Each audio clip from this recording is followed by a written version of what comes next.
Charlie's necklace that's hanging. There's no blood on Charlie. There was absolutely no blood on Charlie. Not only did the bullet not go through, it didn't even cause any sort of destruction. Security officials say a wave of explosions which injured nearly 3,000 people across Lebanon yesterday and killed at least 12 were the result of small explosives planted by Israel's Mossad spy agency. The world is still reeling from the chilling assassination of Charlie Kirk at Utah Valley University on September 10, 2025. But while the official narrative focuses on a single shooter on a rooftop, a new piece of forensic evidence has set the internet on fire. High-speed, frame-by-frame analysis of the raw footage has captured what thousands of viewers are calling a mic explosion. Just milliseconds before the fatal shot reached Charlie, the handheld microphone he was holding appears to violently displace, sparking a wave of exploding mic theories that suggest this was more than just a sniper hit. Was the microphone tampered with? Was it a secondary explosive device designed to ensure the job was done, or even a digital kill switch triggered by a remote handler? Critics and fact-checkers argue that the pop seen on camera was merely a magnetic clip detaching from his shirt, but independent ballistic analysts claim the vector of the debris doesn't match a bullet impact. Even high-profile figures like Candace Owens have hinted at technological anomalies in the audio stream that the FBI is reportedly keeping under wraps. Today, we expose the exploding mic footage that is too wild for mainstream TV. We dive into the waveform data, the interference on the PA system, and the sentinel tech that may have been operating in the shadows of the UVU campus that day. Is this proof of a deeper, multi-layered operation, or just a trick of the lens during a moment of tragedy? Stay tuned, because what you're about to see challenges everything we've been told about Charlie Kirk's final moments. The core of the mic explosion controversy lies in the precise timing of the impact. During the American Comeback Tour event at UVU, Kirk was engaged in his signature prove me wrong debate style. Forensic experts who have scrutinized the 4,000 raw footage point to a specific sequence, roughly frame 142 in most uploads, where a dark object appears to eject from the side of the microphone before the visible trauma occurs to Kirk's neck. This pop has led to two main schools of thought. The mainstream magnetic clip theory, supported by forensic reports from Sinclair Broadcast Group and various fact-checking agencies, suggests that Kirk was wearing a secondary lapel microphone or a magnetic transmitter on his t-shirt. They argue that the immense shockwave from the high-velocity .30 caliber round fired from the rooftop caused the magnetic clasp to fail, sending the device flying. This would explain the explosion of debris without requiring a second weapon or a booby-trapped microphone. However, the exploding mic camp, led by independent digital forensic analysts, argues that the trajectory of the ejected object is aerodynamically unnatural. They claim that the debris moves toward the direction the shot supposedly came from, which defies the laws of physics if it was struck by a projectile from behind or the side. They suggest the microphone itself may have had a squib, or a small pyrotechnic charge intended to disorient Kirk or serve as a secondary kill mechanism in case the sniper missed.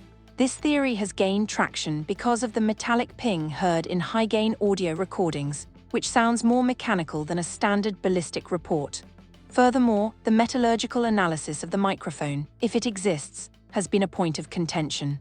Whistleblowers within the forensic community have whispered that the internal casing of the mic showed signs of outward-facing blast pressure. If true, this would prove that the source of the explosion was internal to the device Kirk was holding. As of January 2026, the physical microphone remains in federal custody as Exhibit A in the Tyler Robinson trial, but the public demand for a transparent technical breakdown is reaching a fever pitch. Another layer of this wild story involves the technical setup of the UVU auditorium. On the day of the shooting, the event was using a high-powered wireless PA system.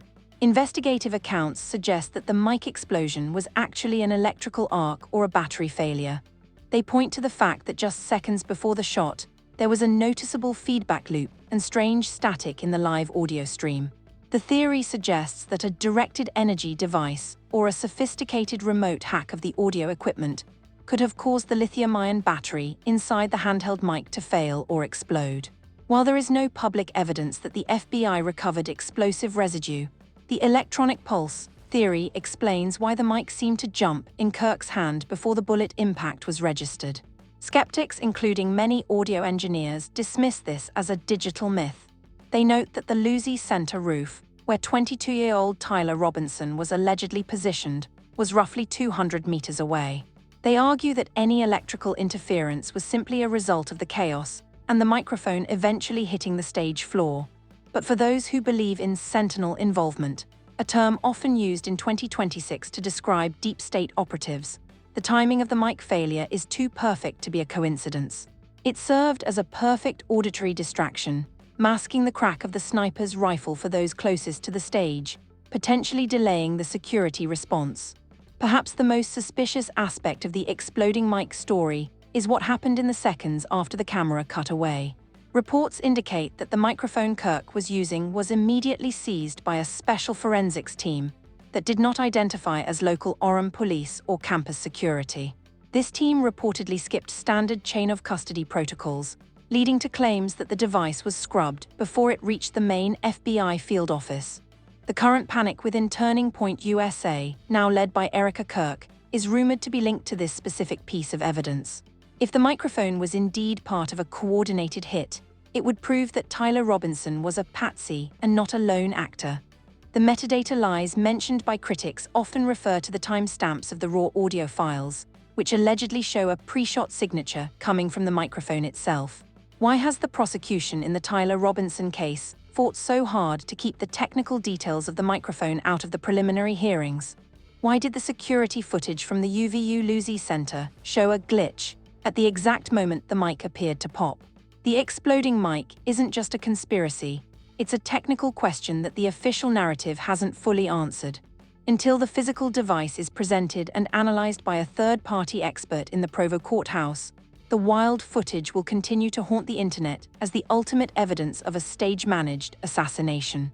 In the months following the assassination, Erica Kirk, who was unanimously elected CEO of TPUSA just 8 days after her husband's death, has faced intense scrutiny over her reaction to the exploding mic footage.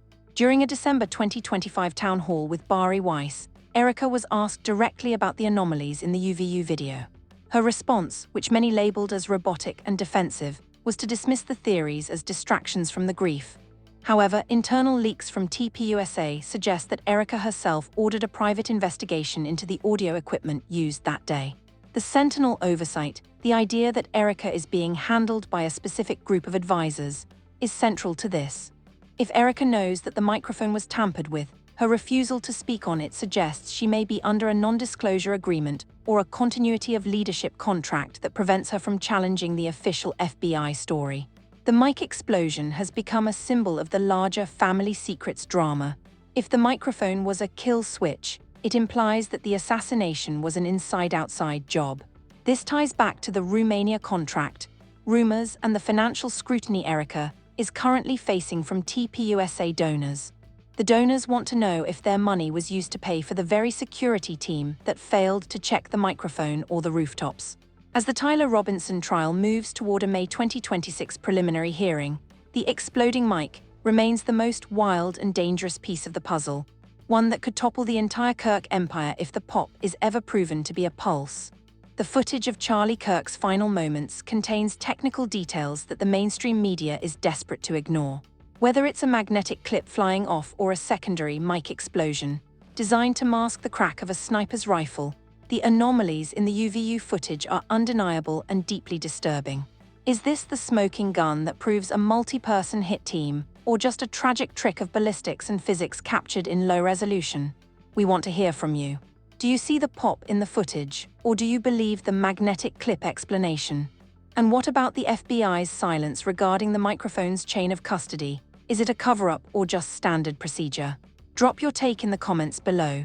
If you think the public deserves to see the full, unedited forensic report on the microphone and the audio waveforms, hit that like button and share this video with everyone you know. Subscribe and hit the bell icon, because our next episode features an exclusive interview with a ballistics expert who has broken down the frame 142 ejection and compared it to the rooftop shot. Don't let the Sentinels control the story. Stay bold, stay curious, and stay tuned for the truth.